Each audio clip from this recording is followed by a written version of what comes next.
Hello students, I am Cynthia Kasi from the Department of Life Sciences, Indian Academy Degree College, and today we will learn about air pollution.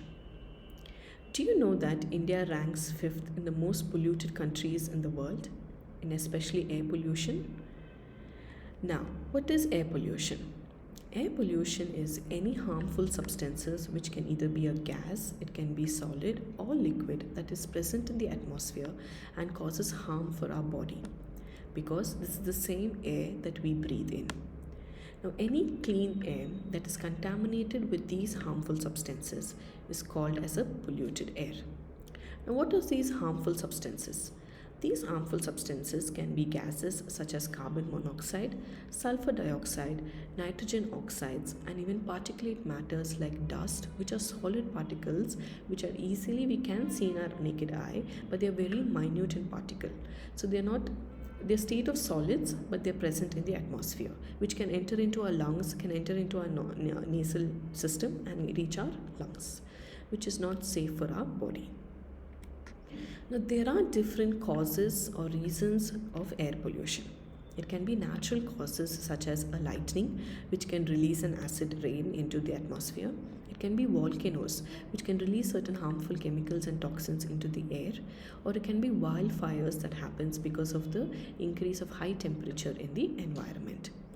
So all these can release these gases which are part of the plant system and human and earth nature, but can be released into the environment.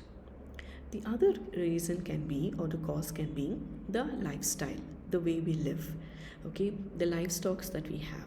So even our animals, the fertilizers or the feed that we give to our animals, the fertilizers and the pesticides we use for our agricultures, all this can be aerosol also, can be released into the environment and we can breathe it in. And the other one is the cities. Because of the rise of the real estates in our world today, there are a lot of buildings that are coming up and a lot of chemicals that are being used in these building because of this building constructions. So these chemicals get released out into the air, the dust, that is released into the air that we can consume and get into our lungs, which is not safe. The other reasons can be industries. So we have power plants, industries, sewage treatment plants which release or burns the waste, like our solid waste it releases in sewage treatments that can release certain gases. Industries, because of the various productions that they have, there will be oven, they will be burning certain things that can be released, gases, dangerous gases can be released. Power plants is a burning of petroleum that can release for production of certain chemicals. So all this also releases chemicals into the air. The last one is the automobile.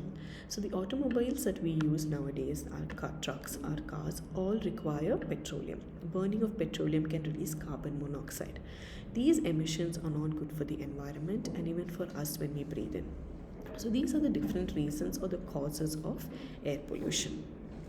Now, what is the effect of these pollutants into the environment and our health? So what does it do to the environment? We know that these nitrates, sulfates, carbon monoxide, which has been released out from the agricultural practices, okay, or livestock that I said, which releases this carbon dioxide into the groundwater and the other sources of surface waters like rivers and streams, and evaporation, they form clouds. Now once they start forming clouds, they join together, one bunch of clouds with another bunch of clouds, and they become heavier. Once they cannot take the weight, they have to precipitate. When they precipitate, they release rain. Now this rain, what happens is, it's in the form of an acid rain. How can we say acid rain? They're just the natural rain that we see. Now these chemicals are released into the groundwater and the surface water. When they get evaporated, these nitrates released into the water become nitrogen dioxide when they are in the gas form. When they are inside the clouds, because of the water vapors that are present, water plus nitrogen dioxide will give you nitric acid. Similarly, sulfur dioxide plus water will give me sulfuric acid. Now all these are acids. Now this acid, when it comes in the rain form, will cause acid rains. These acid rains form depositions on the surfaces, which is harmful. Even when they fall on our skin, they cause harmful effects on our skin, can even lead to cancer, and can even affect the buildings around us. It can erode buildings, it can erode natural processes around, like mountains, the soil that is present on the earth, and so on. This is how air pollution will affect the environment. Moving on to how they affect our health. Now, there is a short term effect and there is a long term effect. The short term effects can be like a headache leading to a migraine because of whatever toxins you're taking in, you're not allowing good oxygen to enter into your brain, into the different cells in your body. You can have a constant coughing because it's blocking some part of good cells that are there in your lungs. It can lead to a certain extent of pneumonia and infection. These toxins can cause infection, growth of bacteria in our lungs that can cause pneumonia. Bronchitis is a similar thing where there's an accumulation of these bacteria and toxins in your lungs that can cause an infection. You'll have skin irritation for a day or two. These are all the short terms when you're exposed to air pollution. The long-term effects that they can have is you can have a cardiovascular failure, okay, leading to where like I said, the oxygen that is actually from the lungs to different parts of the body.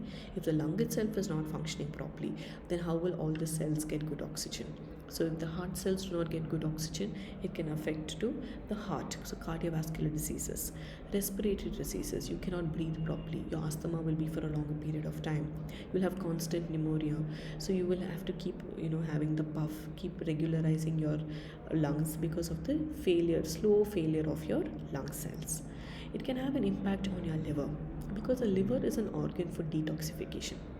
Any toxins or any medicines that you take in our body, liver is the one that detoxes it. It removes all the toxins in our blood flow and releases it out from our body outside through our fecus or urine, and the safe part of the good chemicals that are there which our body can digest and need, it will filter. So that is what the liver does. But if you keep imposing it with lot of pollutants over and over again, because we breathe it every day, so when you're breathing these chemicals, it becomes a pressure onto the liver. Thereby the liver becomes dysfunctioning, having an impact on the liver. And nowadays it is found that it has a major effect on our reproductive system. It can make us even sterile, and we might not have future generations, to face all this. So it will have an impact even in our reproductive systems. So now, what are the means or ways to stop air pollution? Firstly, move on to a renewable source of energy. So from petroleum and non-renewable source of energy, let's move to solar energy, wind energy, to get electricity without causing any burning of petroleum to cause air pollution. Use low pollution vehicle. Try to shift to an electric based vehicles rather than petroleum fuels. Do carpooling. When you know one of your friend is in a nearby neighborhood, you can walk a few meters and reach his home. Take a vehicle, share a vehicle, and then come together. Thereby carbon monoxide emission comes less. Or even so, if you have a public transport near a home and you can travel in a public transport for a few meters or kilometers to reach college or anywhere else, use a bus. And not even that, if you have a cycle at home, try to use a cycle to reach destinations near home. Thereby you reduce carbon monoxide emission into the environment. Compost your waste, meaning turn your wet waste into a compost which can be used for the growth of your garden, plants and even vegetables near your homes. And there's one basic small change that we can do is try refueling in the evening and try mowing in the evening. Why do we say that? Because refueling, meaning when you go to a petrol bunk and try to fuel your vehicle, this gasoline, because of the high temperature around you during the day, can convert this gasoline to vapors that is exposed to the environment. Okay, so they form small droplets of these gases into the environment, causing air pollution. The same thing when you do it during the evening, okay, or when the sun is set, the temperature reduces around you. The pressure also is quite less. Thereby, the gasoline doesn't get converted to any vapor form or gas form into the environment. Similarly, mowing, when we do mowing, what happens is these particulate matter that I was saying, right? These small dust particles which we cannot see but can enter into our body, these are released during mowing our garden. So do that in the late evening or when it's almost sunset, thereby reducing the temperature and not allowing these dust particles to enter into the environment. Now, overall, use less energy, conserve energy, which can reduce the pollutants into the environment. Now, these are the ways of which we can reduce air pollution around us. So instead of being we are called to be a part of a solution and not the part of the pollution. So let's take one step at a time from us to our home and then to our society. Thank you.